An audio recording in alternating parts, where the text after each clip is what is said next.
Hello and welcome to Digging for the Truth, episode number 27. And tonight we're going to be digging into the question of whether Donald Trump is a messenger of God or a time traveler. That's right, time traveler.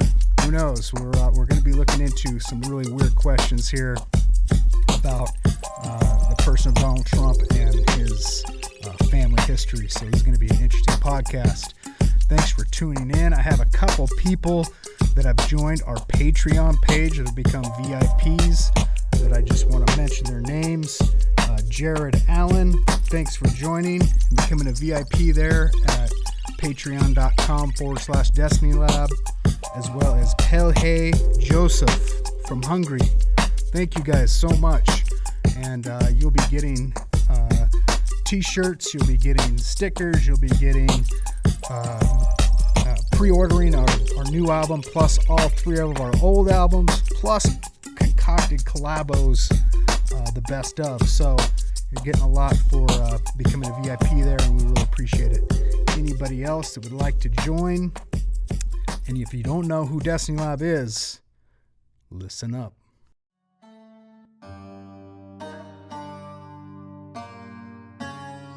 Are you a truth seeker? Do you like hip-hop? Are you interested in all the mysteries of mankind and nature and asking all those life-examining questions that demand answers? Or maybe you're destined to check out Destiny Lab by going to destinylab.com, where you'll find music that glorifies God and exposes the very roots of all the deceptions that we face today. Issues like creation versus evolution, aliens and UFOs, the fallen angels and the Nephilim, the paranormal realm, the New Age and the occult, the Illuminati and the New World Order, transhumanism and artificial intelligence, and how all these things tie together and are explained in the Word of God. Dig into the truth and go to destinylab.com and learn more about a ministry that's making a difference, exposing these issues that no one else is talking about. Pick up our fourth album by pre-ordering it at patreon.com/destinylab. You'll get behind-the-scenes footage of Destiny Lab, never-before-seen live performances, access to brand new music. You'll be able to see videos before they're released publicly, remixes of songs that you've never heard before, and you may even get a shout-out to this podcast. We also now have available t-shirts, hoodies, hats, mugs, phone covers, all available for Ark and Neo and Destiny Lab in our shop at destinylab.com. Go there today to support a ministry that's trying to make a difference, expose the deceptions, and promote truth. God bless.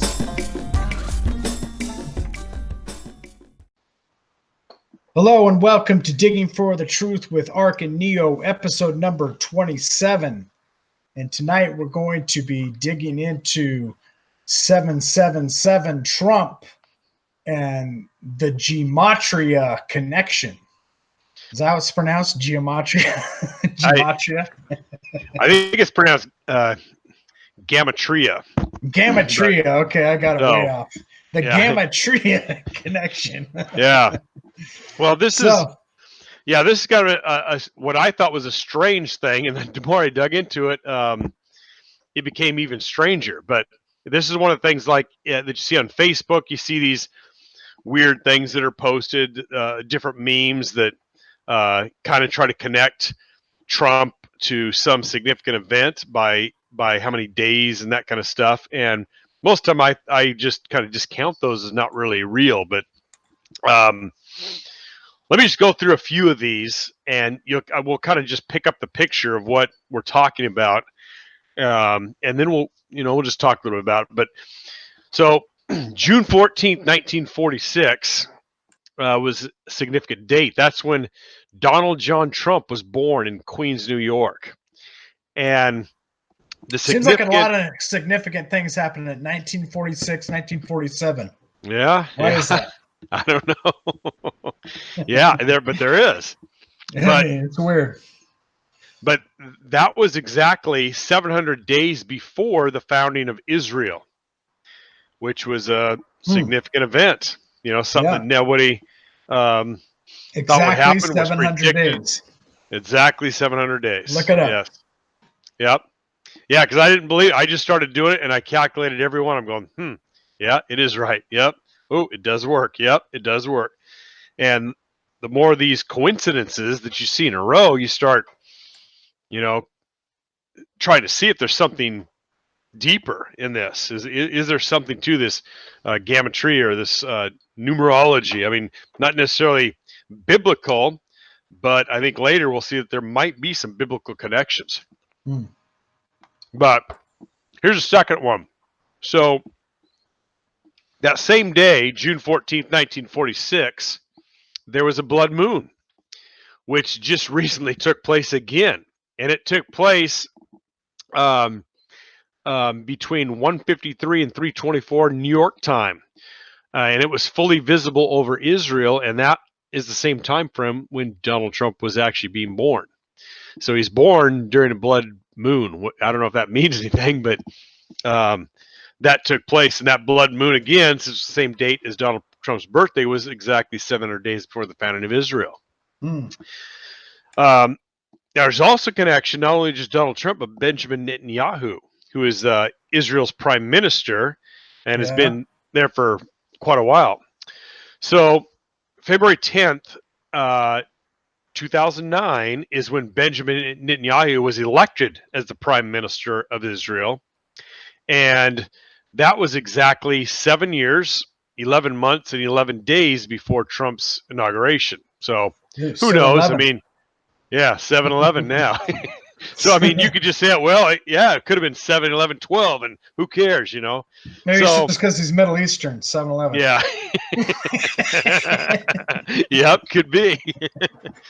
So, but I think they threw that one in there because there's more connections with Netanyahu. So, Netanyahu's first full day in office, because they kind of do it like we do. You get elected, and then there's the transition period. So then you get your inauguration day where you're sworn in as president. So Netanyahu was sworn in and had his first full day in office as the prime minister of Israel on April 1st, 2009, which is exactly 7 years, 7 months, and 7 days before Trump was elected on president November 8th, 2016. So that is a 7-7-7 between those two. So there's another one, sir. Stack it up. You're going, So there's the next one. January 21st, 2017. That was the first full day in office as the 45th president of the United States. And Trump was exactly 70 years, 7 months, and 7 days old, which happens to be, in the Hebrew calendar, the year 5,777. So there you've got 777 in connecting two different things. So that was pretty, connecting it to the Hebrew calendar, and him being exactly those, that age is pretty incredible. That's weird. Yeah, that is. Here's another one. Yeah, the astrological symbols were original. I mean, they're in the Bible. That's how they taught. Hebrew. Yeah, in the Hebrew. Yes. So they call it the Maseroth. And so if you look in Job, it talks about all those things, and it actually goes through the whole the story of Jesus. You can tell through the stars coming to Virgo the Virgin to Leo the Lion. So there's all the these. Bible talks about that. I mean, that's like everything throughout time. Is Satan doesn't create anything new, like we've talked about before. All he does is hijack the things of God and inverts them to be something the opposite of what their original intention was. Yeah, nothing new under the sun. You got a song about that. Yeah. So Yep. Yeah, that's a great song.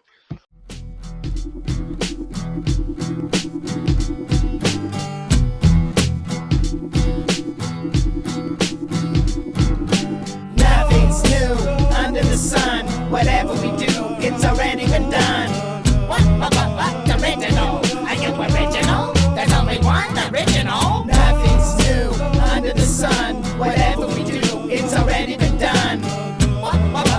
Original? Are you original? There's only one original. Archaeologic in the booth, and I'm digging for the truth through these fossil specimens, extinct like saber-tooth. My specialty consists in a study of anomalies, obscure archaeology of ancient societies. who studied nature's geometries, made charts of stars called astronomy. This ingenuity repeated through history. Look at the Baghdad battery, the rudimentary, it produced electricity to electroplate metalworks and jewelry that adorn and enhance women's beauty. They had advanced technologies, astronomical astronomers without even the use of binoculars, architects and philosophers. Check the accuracy of the Mayan calendar, the library vaults of Alexandria, and all the grandeur and power of Rome, and the Sphinx and the pyramids hewn out of stone. Nothing's new under the sun. Whatever we do, it's already been done.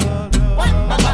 Original? Are you original? There's only one original. Nothing's new under the sun. Whatever we do, it's already been done. What? Original? Are you original? There's only one original. Look at the feats and the wisdom of the ancient sky-watching astronaut like calculations for demonstration of incredible inventions. I'll mention the Antikythera mechanism, an instrument of precision. A remnant remains with fragmented inscriptions that help navigations and sea explorations, just as ambitious as our expeditions. Machines and mechanical robots, ingenious, exquisite devices like steam-powered engines existed before modern man had the vision, repeated and lost in historic revisions. Witness Archimedes' screw still twisting, pump water from the Nile like Egyptians. Evidence of master mathematicians, magicians who put David Blaine out of business. Blacksmiths and masons, artistic expressions with tools and techniques that surpass expectations. Nothing's new under the sun. Whatever we do, it's already been done. What? Original? Are you original? There's only one original. Nothing's new under the sun. Whatever we do, it's already been done. What? Original? Are you original? There's only one original. History's mysteries lost to obscurity. Certainly interesting secret discoveries. Curious pieces, relics, antiquities. Mummies whose wrappings are sacred and seen in museums. So we can interpret, investigate various theories. Mysterious cities, arrangements of megalith monuments. Tablets and documents burned by Theophilus. Philosophies, prophecies of apocalypse. Opulent palaces, golden sarcophagus. Haunted by jackals, deserted metropolis. Biblical evidence, Old and New Testaments. Ecclesiastical patterns are evidence. Solomon said it, I only repeat it. That everything seemingly meaningless. Cycles repeating, the seasons repeatedly colored in yellow and crimson. Encrypted inscriptions, incredible visions that influence human decisions.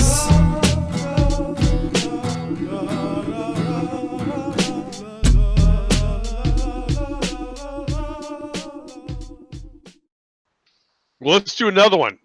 July 6th, 2017. That day happened to be 5,777 days from September 11th, 2001, when the World Trade Center bombings took place. And during the year, the Hebrew year, 5,777, which was that same year. That's the same year. That is 2017. The 187th day of that year was exactly that day, and there's exactly 187 chapters in the Torah. And then if you take that and that date 7/6/17, that if you reverse that, you get 1776. Which is just kind of weird because that's the founding year of the USA and the Illuminati. It's true. So again, that one might just be a crate. I mean, you could always find something like that for one date, which shouldn't surprise us. But when they start stacking up, like we heard previously about all these Trump connections, then you start saying maybe there is a connection to that. Yeah. So that one, who knows? I mean, that's not really connected to Trump. It's just another 777 type thing. Yeah. So,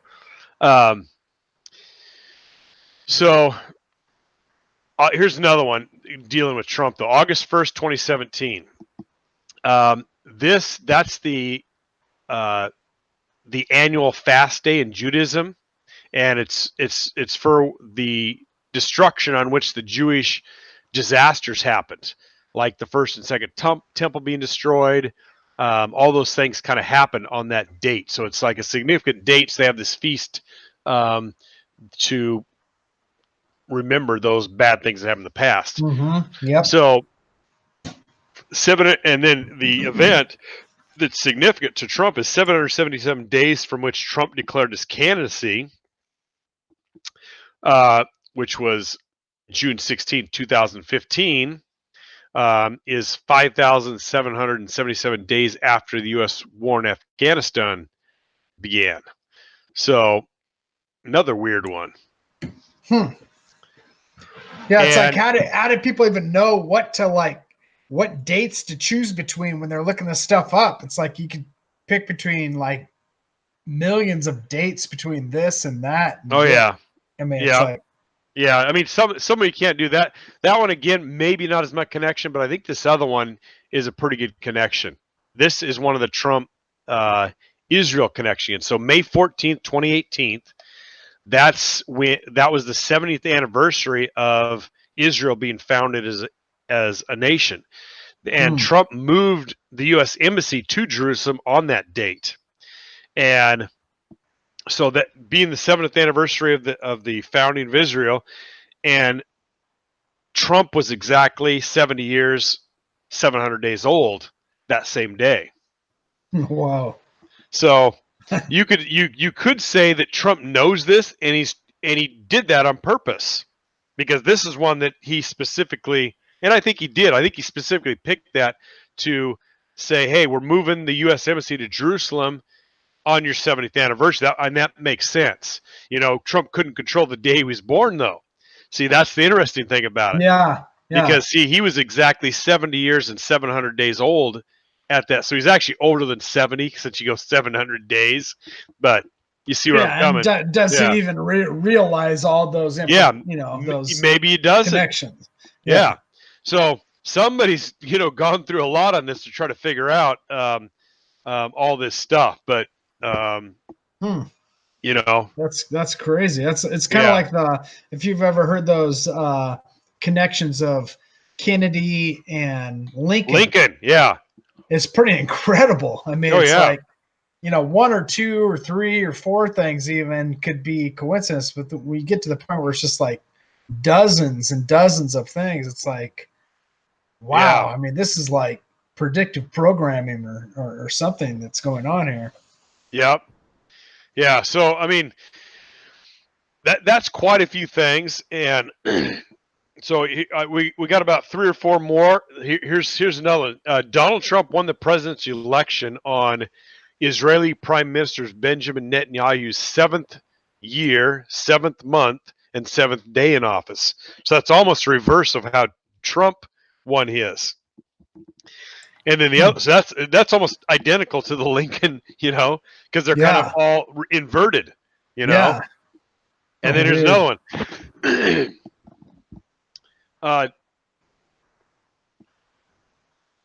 777 days after Trump's birth, Israel is exactly 77 days old.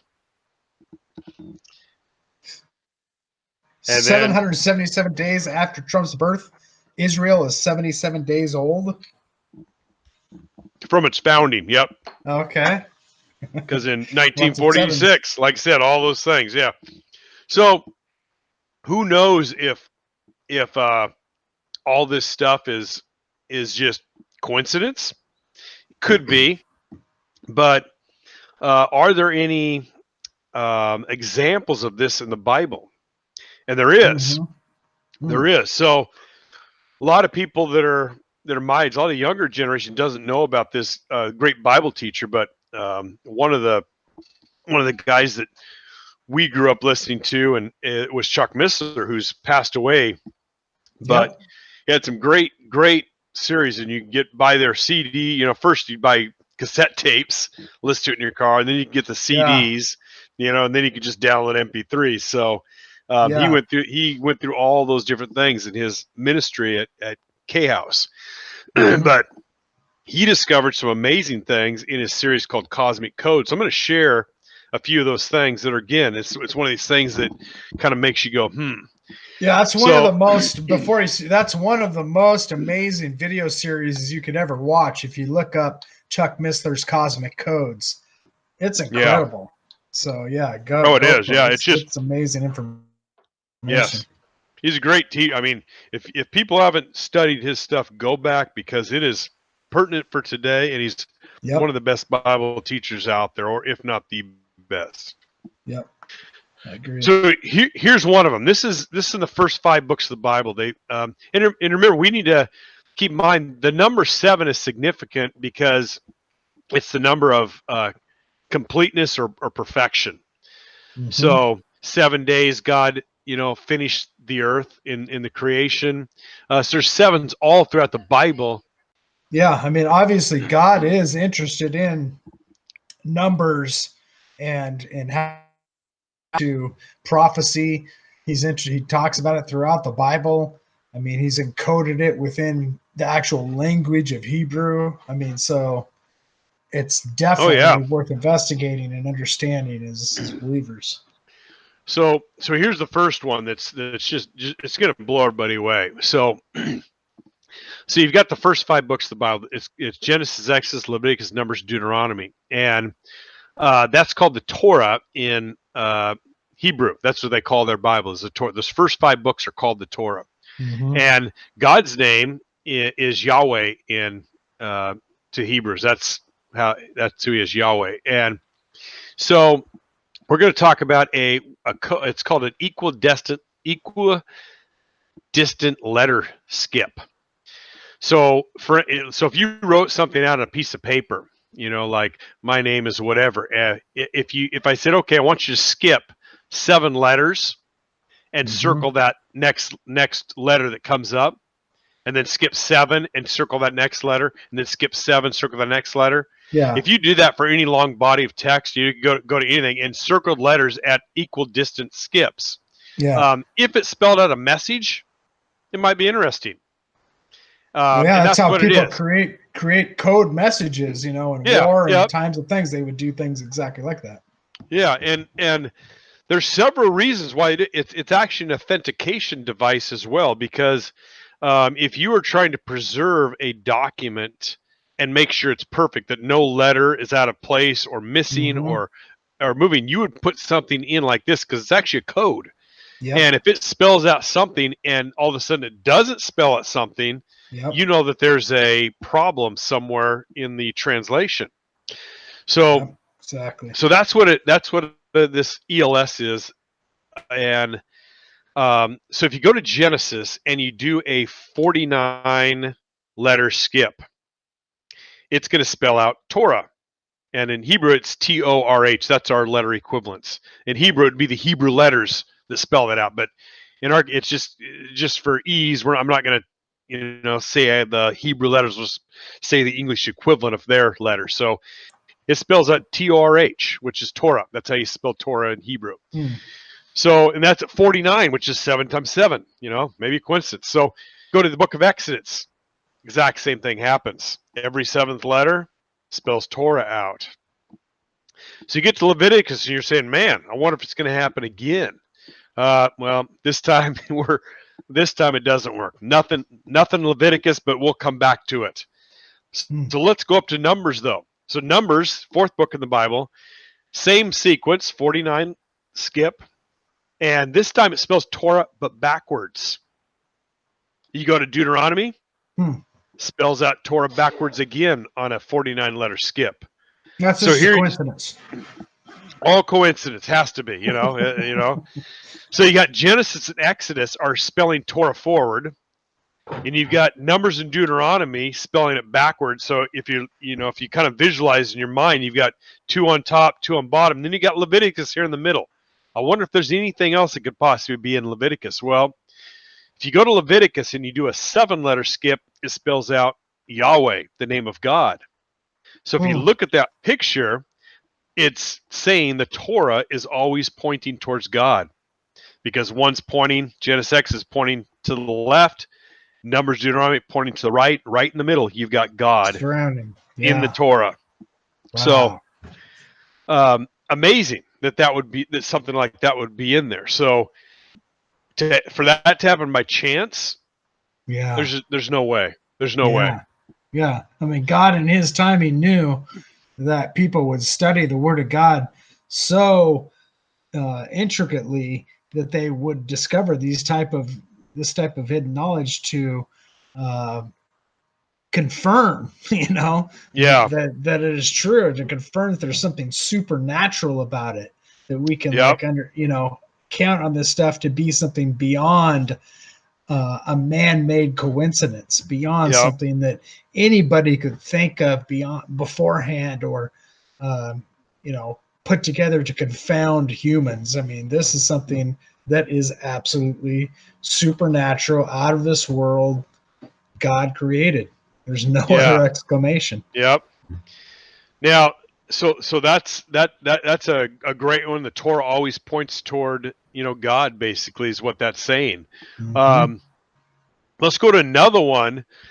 This one's actually in a genealogy, and this is a hidden message based upon the pre-flood genealogy from Adam to Noah. And this one isn't a code, so to speak. This is something that is a message that's hidden in the plain text. And what you do is we're going to take the meanings of each of those names. So in the genealogy, you've got Adam, and then he has Seth. Seth has Enos. Enos has Kenan. Kenan has Mahalalel. Mahalalel is Jared, then Enoch, then Methuselah, then Lamech, then Noah. So those are the patriarchs, the pre-flood patriarchs. And that's the 10. So you've got 10 people, 10 generations before the flood. So let's look at the name meaning. So Adam means man. That's what Adam means, is man. Okay. So Seth means appointed. And even in the Bible it says, Eve said, "For God has appointed me another in the seed instead of Abel, whom Cain slew." So Seth means appointed. Enosh, the third, means mortal or frail, miserable. Kenan means sorrow. Mahalalel, that means blessed, or blessed praise, or blessed, the blessed God might be the best one for that. Jared means shall come down, which is interesting because in the days of Jared is when the the Watchers came down to produce the Nephilim. Fallen angels, Yep, the fallen angels came down, and we did the thing on the Jaredite advocate, on our last episode. So Jared means shall come down. That's what his name literally means. Enoch means teaching. Methuselah means death, or his death shall bring, or to send forth. Lamech means despair, or to lament. It's that we still use that root word in lamentation and that kind of stuff. And Noah means comfort or rest. So if we put all that together, all those meanings of all those first 10 patriarchs, and put them in order, there's a message. It actually gives us the gospel message. Yeah, so you've got these 10 patriarchs, and here's what it says. It says, "Man is appointed, mortal sorrow, but the blessed God shall come down, teaching his death shall bring the despairing comfort or rest." And so you think about that. I mean, man has sin nature. That's the appointed mortal sorrow. But the blessed God's going to come down, and he's going to teach us that his death is going to bring us rest. I mean, that's the gospel message. That's speaking of and that's hidden in the genealogy in the book of Genesis. That's incredible. Yeah, that's amazing. I mean, people wonder, why all these endless genealogies? Why all these names upon names upon names? Well, you look deeper, and here we go. We have the messages is given deep inside for those willing to search. It's just incredible. To have 2 or 3, words that come together, but to have an entire sentence like that completely explains the word of God. It's like, it's an integrated code. And we're going to see in some of these other ones, they may be predictive too. I mean, I think it's authenticating that the Bible is special and it was designed by, I mean, for someone to make the plain text make sense and still have these codes in them is beyond belief. I mean, it's not possible. I mean, it's divinely inspired. Yeah, it's confirmation. So some people say, well, that's all Old Testament. Well, hey, it's in the New Testament too, even in the Greek. So the Old Testament is written in Hebrew, and the New Testament is written in Greek. So kind of like what I was talking about, the odds that you could make the plain text make sense and still have all these embedded codes in it is very difficult to do. I mean, if you tried it, just try to put a hidden message in some letter and then try to write in the other letters around it so that it would actually make sense, like it's a real document, is difficult. Astronomical. So I'm just going to go through a challenge, kind of like maybe I'm giving you that as homework, that I want you to do exactly that. I want you to hide a message in something and then write something, but here's what you need to do. You're going to even have a few more things you got to add in. So I want the number of words must be divisible by 7 evenly with no remainder. So however many words it has to, be divisible by 7. The number of letters also has to be divisible by 7 evenly, no remainder. The number of vowels and the number of consonants in those words must be divisible by 7. So there you go. There's 3, but I'm not done. I got a few more. The number of words that begin with a vowel must be divisible by 7. And I also want the number of words that begin with a consonant. It's got to be divisible by 7 as well. Let's do a few more. The number of words that occur more than once in your paper you're writing has to be divisible by 7. And those that occur more than one form must be divisible by 7. And those that occur in only one form must be divisible by 7. A couple more. Let's go about 7 more. What do you say? Think we can do this? The number of nouns must be divisible by 7. Only 7 words shall not be nouns. The number of names shall be divisible by 7. Only 7 other kinds of nouns are going to be permitted. The number of male names need to be divisible by 7, and the number of generations needs to be divisible by 7 as well. And wow. I'm actually describing something that's real. Somebody did write this document, and it's the genealogy of Jesus Christ found in Matthew 1 through 11 in Greek. It has that entire heptadic structure, which is the 7s, which we start this whole thing with. So 7s are in the Bible in amazing ways. Yeah. Wow. So, I mean, like you said, it can't be by chance. There's no way that can be by chance. This is supernaturally inspired. Even the letters, the way the words are formed, all that is divinely inspired. And it's not mistranslated. I mean, these things would fall apart even if a single letter was out of place. Yeah. Wow. So that's amazing. Oh yeah. But yeah, this study of 7s has actually been in Bible scholars for quite a while. There's a guy named Ivan Panin. He lived from 1855 to 1942, and he started seeing the heptadic structure of the Bible text, and he wrote a whole book on it. And there's a vocabulary there. Here's one thing. There's another thing right here. The vocabulary that's unique to the book of Matthew occurs 42 times, and of those 42 unique vocabulary words in Matthew, it has 126 letters, which is 7 times 18, both 7s. 42 is 7 times 6. 126 is 7 times 18. So you'd think, okay, I guess it happened to Matthew. It's one of these things again. But it also happens in Mark, and it happens in Luke. It happens in John. It happens in... So how would they know? You got all these books that different have authors, unique... different times.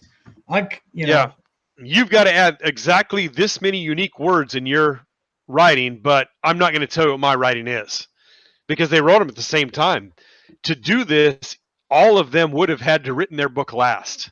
That's the only way it could have happened, for them all to have these unique vocabularies in both letters, vowels, and words. I mean, you even got to use the right word.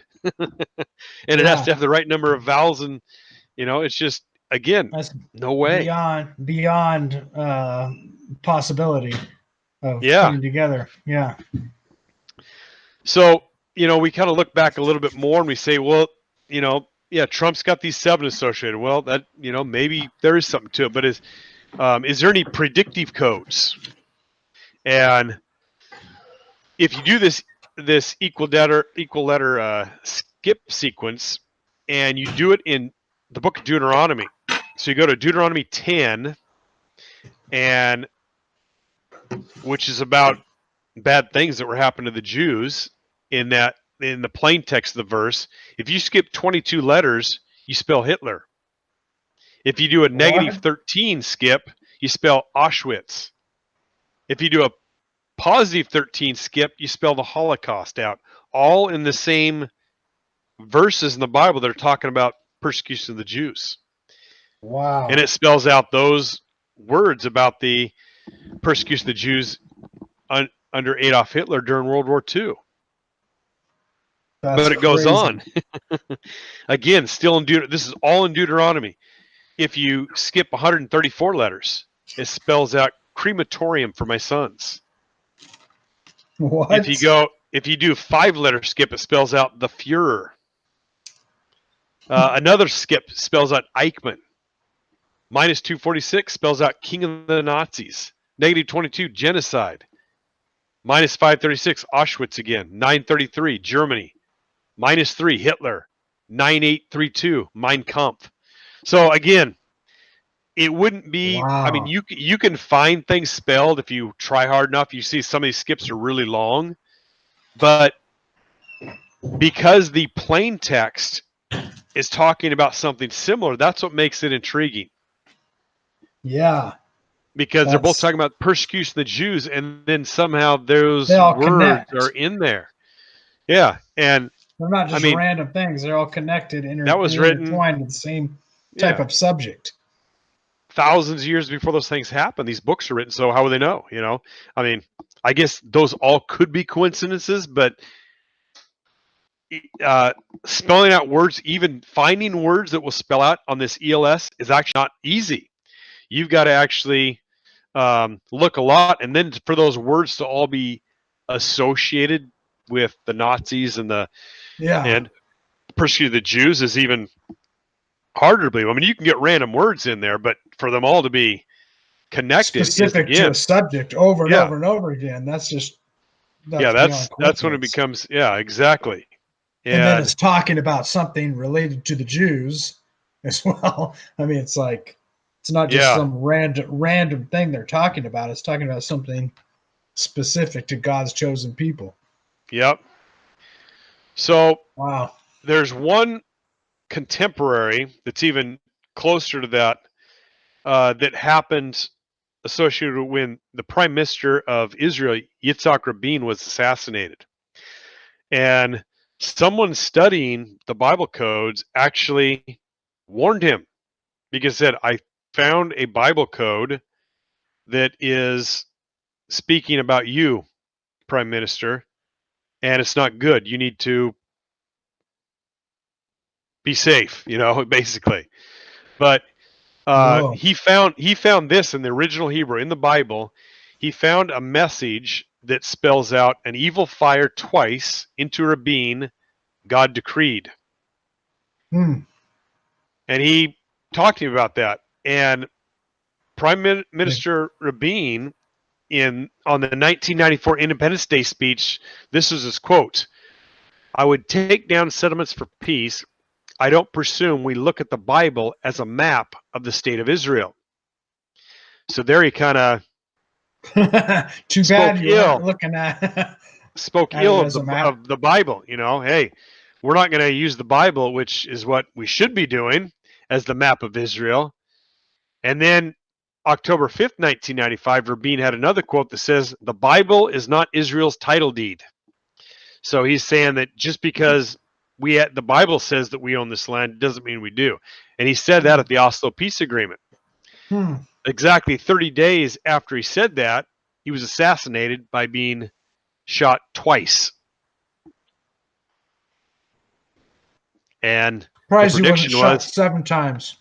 Well, the prediction though said an evil fire twice into Rabin, God decreed. Oh wow! So weird. So the Bible codes are really big in the pre Y2K days in the 1990s. So I haven't heard very much about this in a long, long time.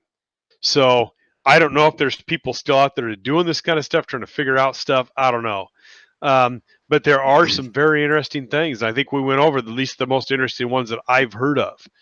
Now, whether or not, you know, the Trump's connection to sevens and 777, who knows? But maybe there is. Maybe there's something to it. You know, we said it before. I do think that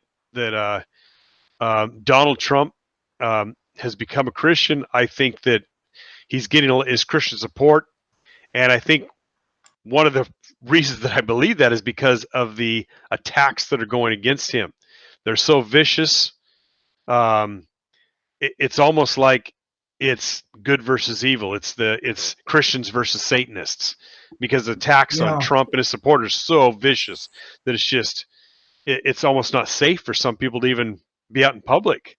You know, we just recently saw how the press lied about, you know, teenage children on a right to life march who were being insulted by these some hate group. I guess they call themselves Black Hebrew Israelites or something.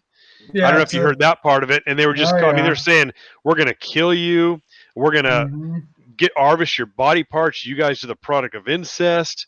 I mean, just calling them, I mean, on and on for hours. And these kids never said anything back. And yet the press called them the bad guys because the kid smirked. Yeah. I mean, it's just amazing. That's literally what he wore a red cap and he smirked. Therefore, he's evil and he got death threats. And everybody approached him. Everyone approached him. Oh, yeah. Everybody came up to him and the old man started drumming the drum in his face. He didn't walk up to the old man. No, the old not man at all. approached him. Now, that old guy, they also claimed that he was a Vietnam vet. He wasn't. That was a lie. Sorry. Yeah. Yep. And he went AWOL 3 times. He did serve from 1972 to 1976. He was AWOL 3 times, never served in military. And he broke into a Catholic church while they were having a sermon and did the exact same thing. Just went up, there was a drum beating, and just interrupted the whole thing. And just beat his drum singing a song, I guess. But, you know, everybody, they just had to leave. For publicity. Yeah, exactly. So he's an operative, a Democratic operative. Who's that guy? It's not real. I mean, the kids were there. You know, these other groups are there to harass them. And I mean, it's just crazy what's going on in our world right now with all this stuff.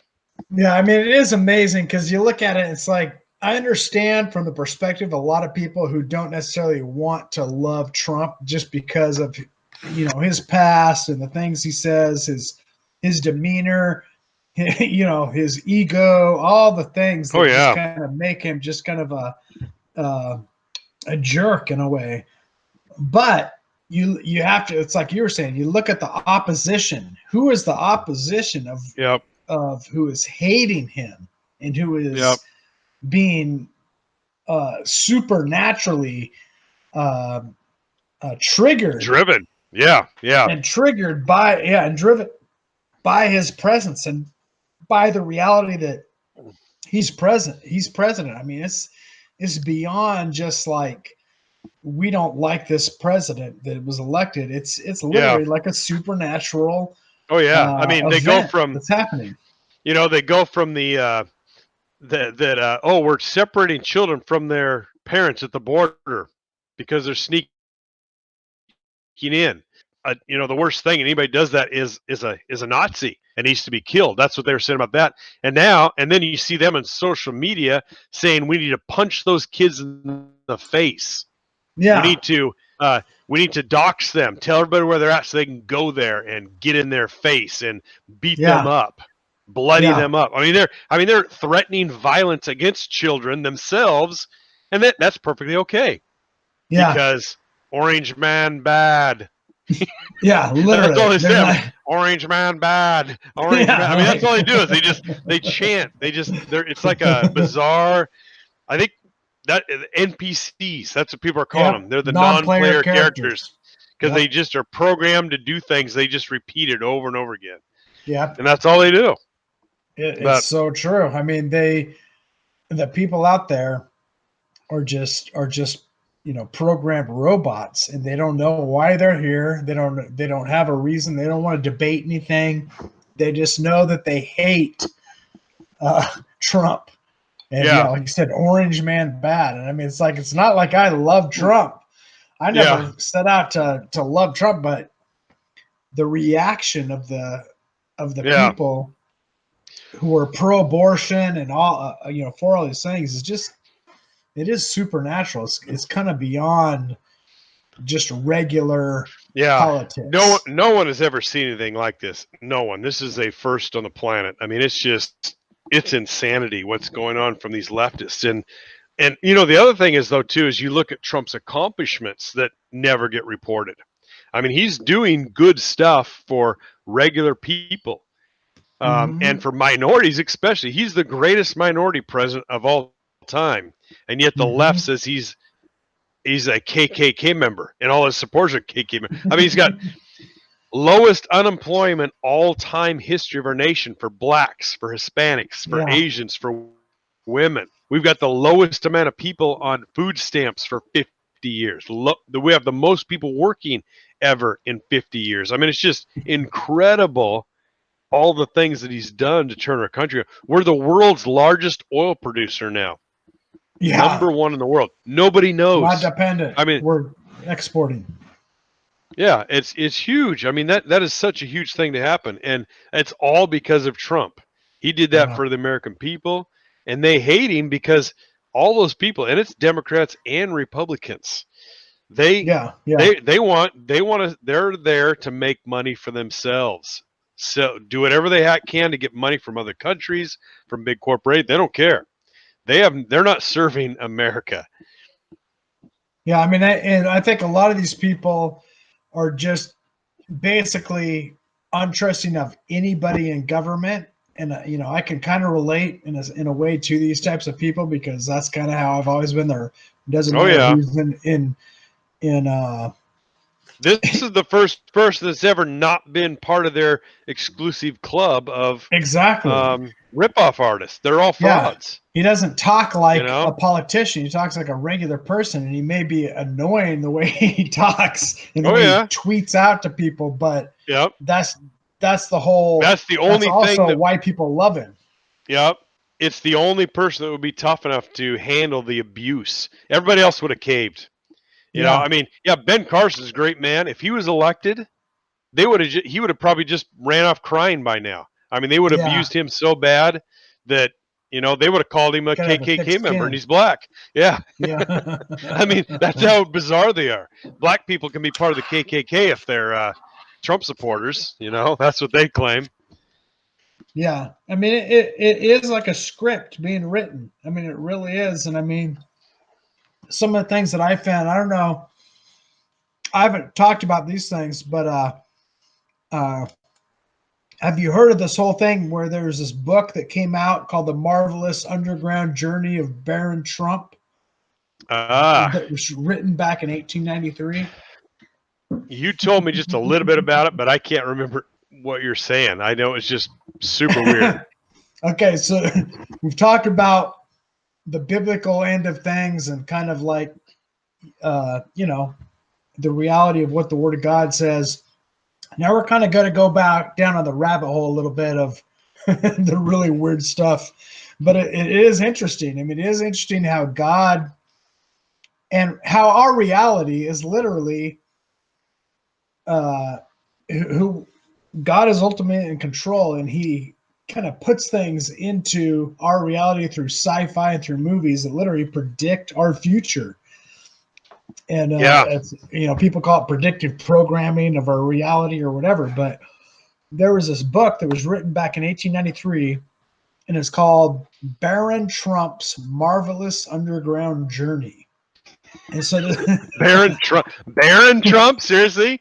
Baron Trump's Marvelous Underground Journey. What the heck?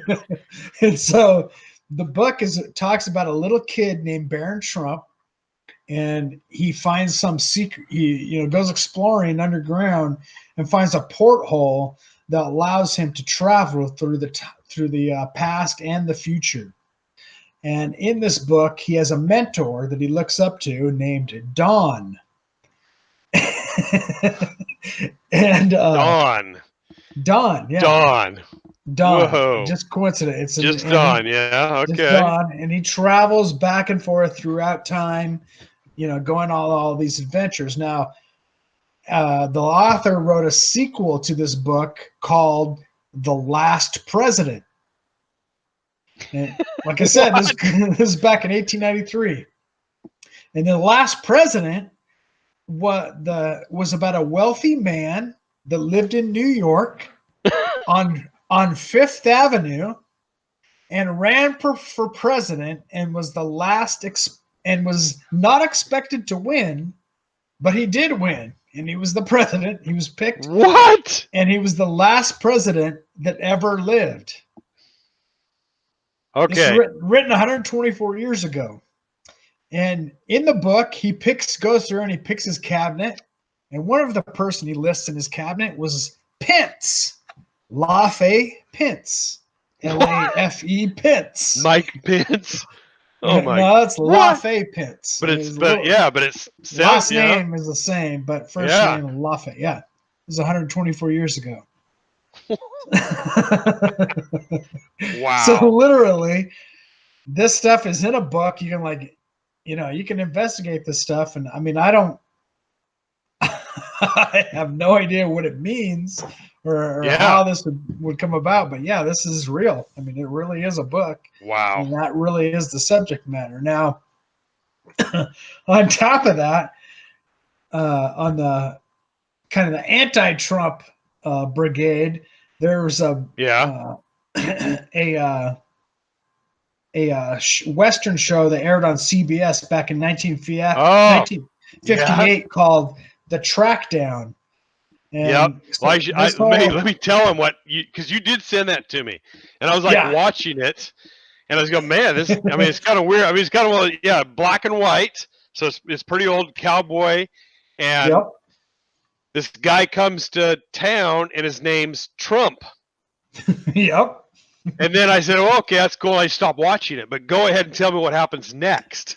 Oh, yeah, that's not it. That's not the whole story. So not only is his name Trump, but he's literally he's a snake oil salesman, and he has all these occult symbols on his wagon, like the sun and the moon and the swirl and all these things. Yeah. And he tells the world tells the whole town that the world is going to end that night through a meteor shower unless he builds a magic wall that will protect everybody. And so there's these scenes where you're a liar, Trump. And he's like, I will build this wall and it will protect you all. You serious? So I missed that. I can't believe it. And so Trump was 12. I wonder if Trump was 12 years, 7 months, and 7 days old or something. Yeah, really. Exactly. The day that this aired, he was like, oh man. Okay. Well, it gets even creepier. I got one more layer to add to this. Okay. All right. Okay. In 1943, Nikola Tesla died. And Nikola Tesla claimed before he died that he had created a time machine or a porthole which allowed him to travel back and forth through the future and the past. When the government or when he died, the government actually went in there and seized all this paperwork through what was called the Office of Alien Property, which is kind of a covert government office. That's what it was called? Yeah. Wow. The Office of Alien Property. So anything that is like, that could be, I guess, go against our government or go against our actual U.S. government, they have an ability to go in and seize. Okay, so this agency went in there and seized this information, and and they hired an agency, an outside agency, to go through all the paperwork and engineer, to go through the blueprints and paperwork and sort of back engineer Tesla's technology. And this guy's name was John G. Trump, who is Trump's grandpa. This is Trump's little grandpa. Trump's little grandpa. He claimed. And what's his name again? John G. Trump. He is the guy who went through Tesla's information of time travel information. He claimed he didn't find anything, and he gave all the information back to the government. But who's to say he didn't get this information, keep it for himself, back engineer all this technology through his own family, and over the last 100, 200 years has basically been going back in time, planting all this information, creating Trump to be this multimillionaire, creating Trump to be the president, creating everything that is our reality at this point in time. Wow.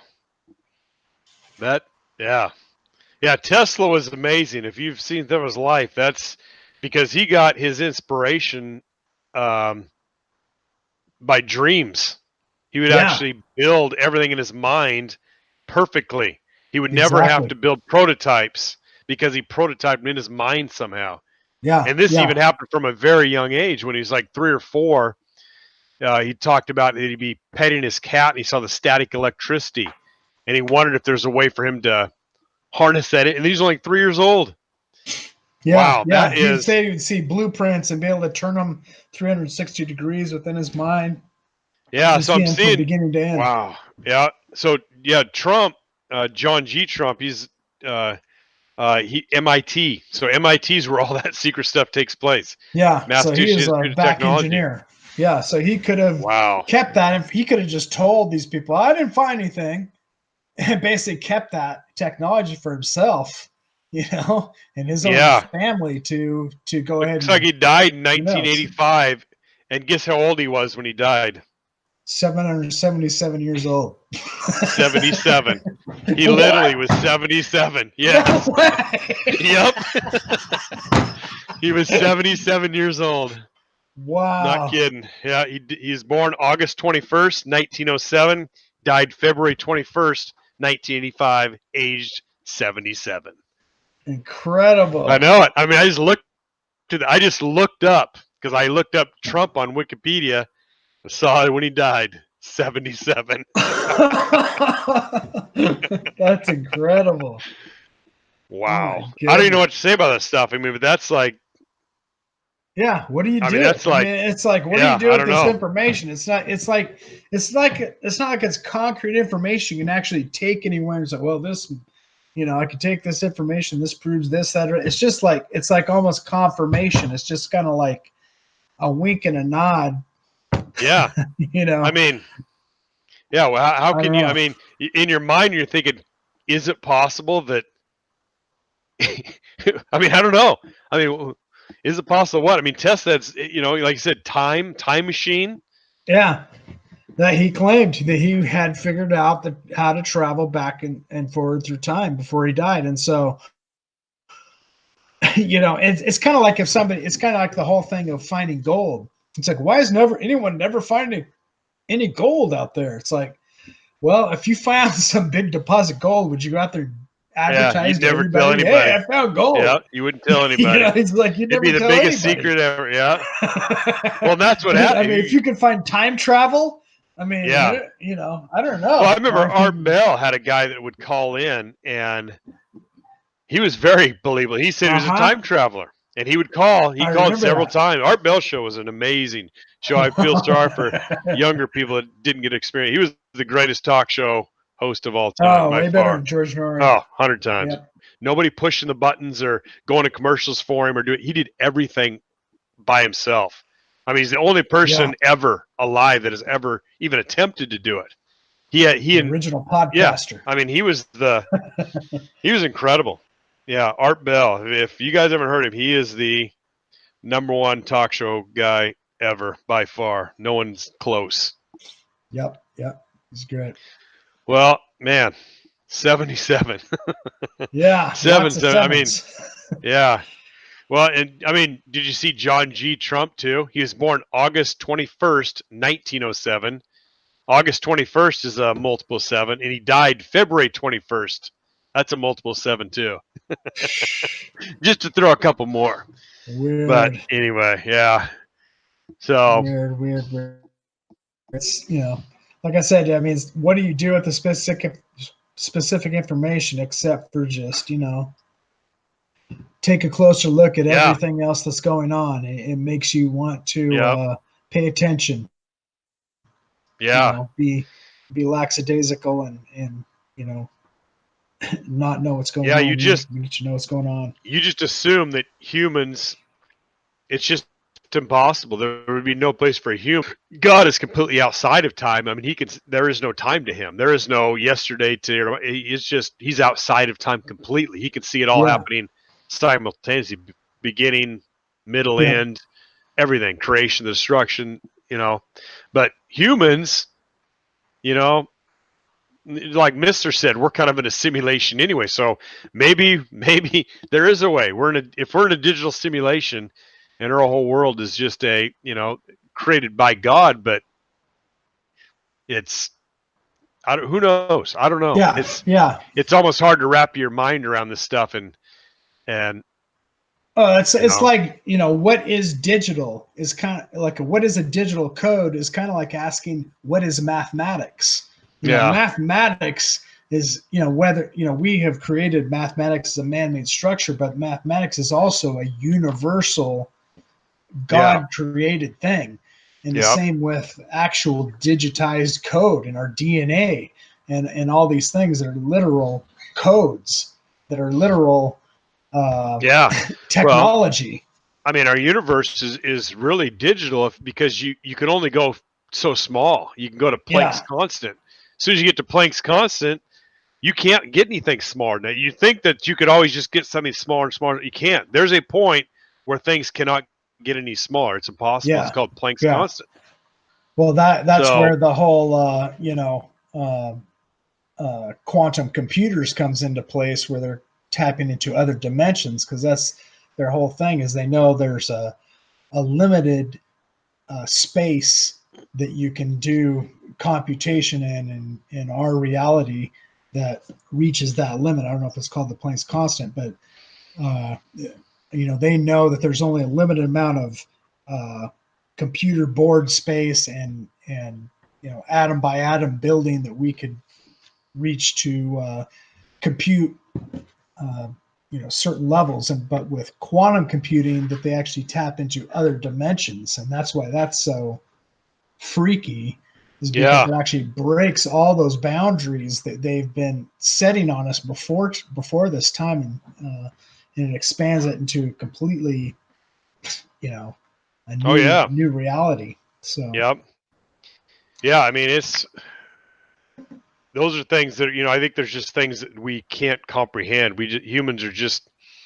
not capable. But, you know, I mean, we always say, well, we got to pray, you know, but I think there is power in prayer. I mean, the Bible talks about all the time. I mean, and that may be our way to, you know, influence the reality. You know, we're appealing to God and hope and asking for his favor, you know, and, you know, because there's a point where we can't do anything else. You know, we're at our limits. And I think God likes that. God likes to show that he's the only one that can fix these things, and we need to trust in him. So, Now here's, you went back a little bit and you were talking about the way things are crazy in today's world, and that how weird things have gotten. But Coca-Cola is putting out a Super Bowl commercial that is really bizarre. They claim it's a diversity one, but here's what's strange. So they'll start off and they show man, woman, kids, and then they go to different races, and that's all fine. We all have different races. Then they go on to the transgender stuff. They show them it's all kind of cartoonish. So it's like an artistic cartoon type thing that's showing all these things. But then after it shows the transgender, then it starts showing people with like animal heads and people with tails, and then just animals but they're walking like people. So I've been saying this for quite a while, that the transgender movement is kind of a psyop for the real trans movement that's coming, which is trans species. And you've talked about that too for years. Yeah. And like you said, they roll it out in the media. They roll it out and they put it. See, most people would never pick up on that. They just say, "Oh, it's cute, the little bunnies." But that's in there for a reason. It went through the progression of what's, normal, a family, and then it just expanded out to animals, and they're all holding hands. They're drinking Coca-Colas together. Even the bunny rabbit heads are drinking their Coca-Colas, and they're all together. So it's showing that there's this huge unity. We all love each other, but it's so that we don't question, really. They don't want us to question when people come out with a bullhead or wings, or fangs like a jaguar or something. Who knows? I mean, people would do it. There's people today, the what do they call the kids that think they're cats? Furries?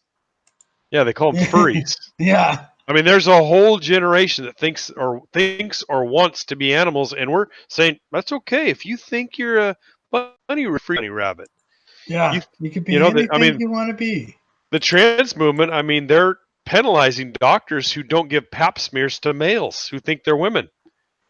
They go into the doctor, I need a pap smear for my vagina, and they're males, biological males. And the doctor said, "No, this is real. This is real."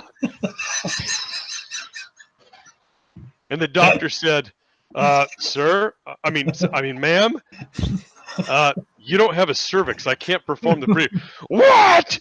Do the procedure now! How dare you? How dare you? It's ma'am! It's ma'am! And you've seen the crazy trannies that went nut. The big 300-pound guy looked like a bodybuilder that just flipped out when the guy called him sir. In the GameStop? Yeah, in the GameStop. I mean, it's ma'am, obviously. And big hairy legs, big understubble. Huge arms. I mean, the guy's like gigantic. Looks like he played football or something. And he thinks, nobody would think that's a woman.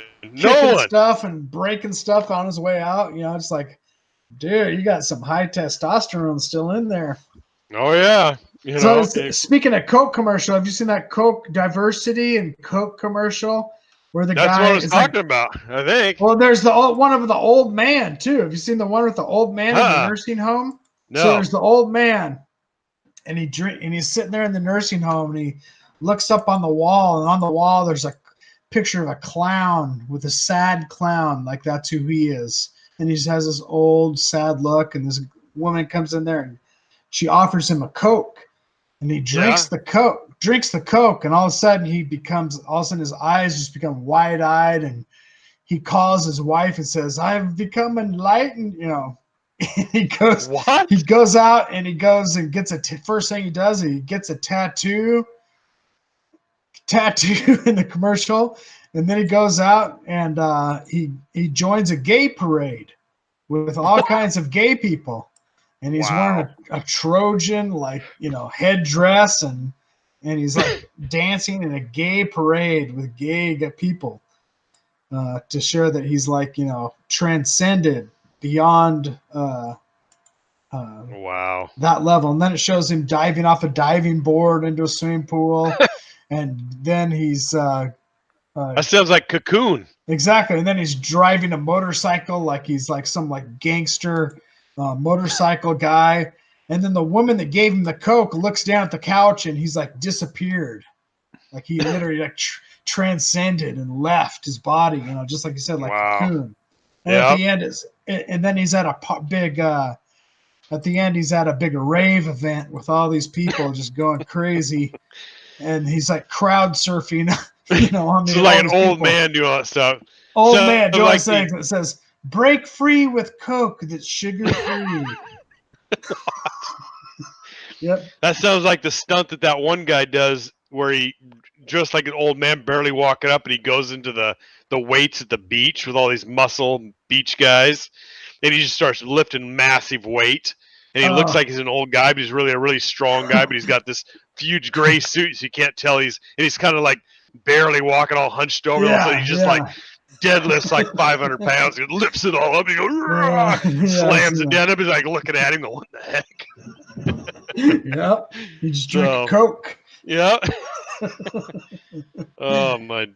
Yeah, that's crazy. The media, television, it has gotten insane what they're doing. I mean, it's insane. They're just, I mean, you can't even, if you talked about it 24 hours a day, you couldn't even, you know, talk about about all the stuff they're doing. It's just a barrage. It's just like a giant torrent just being splattered on the American people of just hate, propaganda, just craziness. And some people, they're getting people to believe it because they keep slamming them with it. Yeah. And, you know, the weak-minded leftists are just going nuts. Yeah. You know, we're living in a supernatural age right now, and see it all unfold before us is just incredible. I mean, just every day is something different. And it's kind of exciting to see what's going to happen next.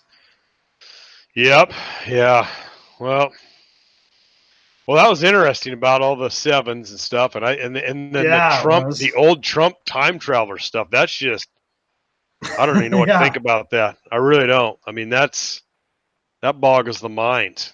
Yeah, you know? That's pretty crazy. You can watch them all on YouTube. You can watch that full episode and check it all out. But it's pretty weird. Yeah, sure. And then the whole Tesla connection on top of that. So, I mean, things that make you go, Yep. Yeah, it was Grandpa dying at 77. Yeah, exactly. Oh. Weird. Well. Yep. Yeah, nothing surprises me anymore, it seems. You know. No, it doesn't. It's good. Yeah. You've got to be able to expect anything. So. Well, that was a good episode. So we'll be back soon and have another episode coming up, and we'll go from there. So good night, folks. All right. Until next time. All right. Good night. You can reject him and continue the way that you are, but you have to do it on the facts if you are a real member of the truth movement. Throughout time, man has been influenced by what seems to be two opposing forces, darkness and light, struggling for the control of the souls of mankind. A global epidemic, pandemonium ensues. Search for the truth, don't be apathetic. Pick your side, death or life, wrong or right, blind or with sight. One or the other, yes, it's that black and white.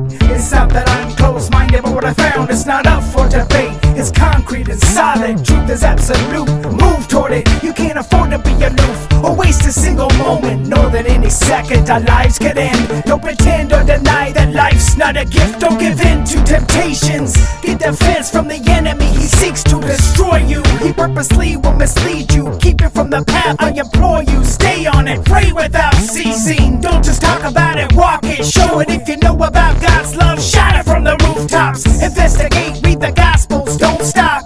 Contemplate, ask yourself important questions. Spark your curiosity, make a search for something more than just the basics. There's no time for delay. The countdown, we're at the crossroads. You need to separate above from the below. You gotta give them control, you gotta let go. You better decide soon before it explodes. You hear the countdown, we're at the crossroads. You need to separate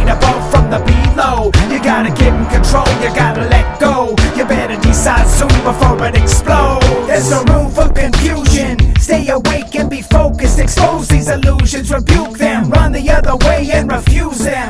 Make the choice to flee from the enemy. Choose this very day to turn the other way. No one knows the hour or the day that Christ will return. It could happen any moment. Every minute counts, so grab life, own it. Forgive your opponents. Know that we are saved by His grace and not works, but also that faith without works is absurd. Works are just a side effect and a reflection of His power working through you with your testimony. One way to tell a Christian from a phony. What part of the body are you serving? Find your place and then work at it, own it. Don't be afraid to be bold through Him. Build upon the rock, attack every obstacle. Slow to anger, knowing every day that He works in your favor. Every breath you take is a gift to behold, and every step we take is one that's bestowed. Quiet your soul, you are not alone. Before you were born, you were already known. You were made with a purpose and a plan, created by the great I Am. You hear the countdown, we're at the crossroads. You need to separate above from the below. You gotta get in control, you gotta let go. You better decide soon before it explodes. You hear the countdown, we're at the crossroads. You need to separate above from the below. You gotta get in control, you gotta let go. You better decide soon before it explodes.